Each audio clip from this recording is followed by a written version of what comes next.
আসসালামু আলাইকুম, আমি ডাক্তার নাহিদ হাসান বলছি। আজকে আমরা আলোচনা করব একজন গর্ভবতী মায়ের শরীরে সপ্তম সপ্তাহে কি ধরনের পরিবর্তন আসে, ভ্রূণের আকার আকৃতি কেমন হয় সেই বিষয়ে।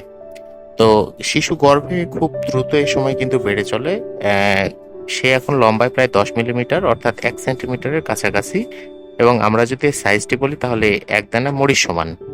তো গত ষষ্ঠ সপ্তাহের তুলনায় শরীরে আরো গুটিয়ে এখন সে গর্ভে ইংরেজি সি এর মতো অবস্থান নিয়েছে।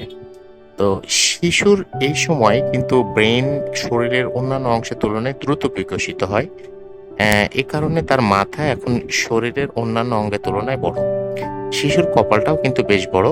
এই সময় চোখের লেন্স তৈরি হয়। ক্যামেরায় যেমন লেন্স থাকে, ঠিক আমাদের চোখের লেন্স আছে যা আমাদেরকে স্পষ্ট দেখতে সাহায্য করে।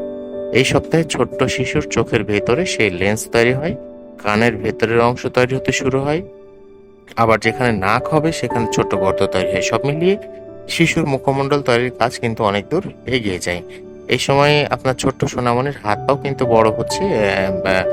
হাত পায়ের নরম কচকচে হাড় বা তরুণাস্থি তৈরি শুরু হয়ে গেছে, এবং এই হাড্ডিগুলোই পরবর্তীতে কিন্তু শক্ত হাড়ে রূপান্তরিত হবে। তো সপ্তম সপ্তাহে মায়ের শরীর আসলে কেমন হয়? তো এই সপ্তাহে মায়ের ঘন ঘন পিপাসা লাগতে পারে, বেশ আবেগপ্রবণ লাগতে পারে। তো গর্ভকালীন হরমোনের ওঠানামা আর শরীরে ঘটতে থাকা নানান পরিবর্তনের কারণে কিন্তু অনেকেরই এই সময়টাতে এমন সমস্যাগুলো হয়ে থাকে। এছাড়াও একজন গর্ভকালে গর্ভবতী শরীরে রক্তের পরিমাণ বেড়ে যায়। গর্ভকাল বাড়ার সাথে সাথে রক্তের পরিমাণ একসময় প্রায় 40 থেকে 50% বাড়ে। তো এই বাড়তি রক্ত গর্ভে বেড়ে উঠতে থাকা শিশুর জন্য পর্যাপ্ত অক্সিজেন এবং পুষ্টি কিন্তু জরায়ুতে পৌঁছে দেয়। তো এই সময় একজন গর্ভবতীর অবশ্যই পর্যাপ্ত পরিমাণ পানি পান করতে হবে। অর্থাৎ খেয়াল করে সারাদিনে আপনাকে 8 থেকে 12 গ্লাস অর্থাৎ 2 থেকে 3 লিটার পানি পান করার চেষ্টা করতে হবে।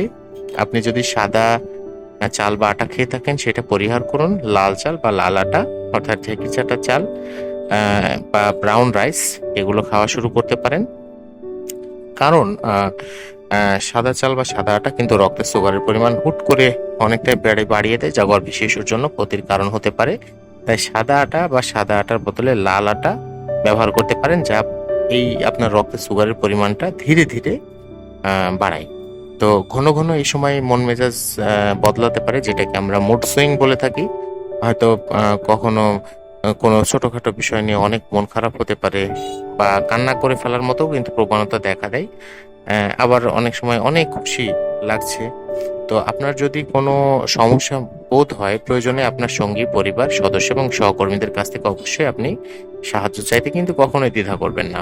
তো আপনার গর্ভের আকার এখন বাইরে থেকে খুব বেশি স্পষ্ট বোঝা না গেলেও কিন্তু এখানে দ্রুত বাড়তে আছে। আপনার জরায়ুর সাইজটি এখন মোটামুটি আমরা যদি বলি তাহলে একটি কমলার সমান হয়ে দাঁড়িয়েছে। তবে আপনি এটি নিজের লক্ষ্য করতে পারবেন, বাইরে থেকে হয়তো বোঝা নাও যেতে পারে। আপনি যেই সময়ে আপনার পাজামার ফিতাটা একটু টাইট করে বাঁধতেন, এখন কিন্তু আপনাকে একটু ঢিলা করে বাঁধতে হচ্ছে। তো এ সময় আরো কিছু লক্ষণ দেখা যায়, সেগুলোর মধ্যে রয়েছে ক্লান্তি, বমি বমি ভাব, আবেগপ্রবণ অনুভব করা, মাথা ব্যথা, সাদা স্রাবের পরিমাণ বেড়ে যাওয়া, যোনিপথ দিয়ে হালকা রক্তপাত হওয়া, পিরিয়ড বা মাসিকের ব্যথার মতো, তলপেটে মোচড় দিয়ে ব্যথা অনুভব করা, মুখে মেস্তার মতো বাদামি ছোপ ছোপ দাগ পড়া, ঘন ঝলমলে চুল, স্তনে হালকা ব্যথা হওয়া, তীব্র ঘ্রাণ শক্তি, খাবারের অভ্যাসে লক্ষণীয় পরিবর্তন আসা, মুখে অদ্ভুত ধাতব স্বাদ পাওয়া, পেটে অস্বস্তি বা পেট ফাঁপা হয়েছে এমন মনে হওয়া। তো একজন গর্ভবতীর সপ্তম সপ্তাহে শারীরিকভাবে এই সকল পরিবর্তনগুলো দেখা যেতে পারে। এগুলো নিয়ে চিন্তার কিছু নেই, তবে আপনি যদি সমস্যা অনুভব করেন তাহলে অবশ্যই একজন গাইনোকোলজিস্টের পরামর্শ নিতে পারেন। তো সবাইকে ধন্যবাদ জানিয়ে আজকের মতো এখানে শেষ করছি। সবাই ভালো থাকবেন, সুস্থ থাকবেন, সুন্দর থাকবেন, সেই শুভকামনায় আল্লাহ হাফেজ।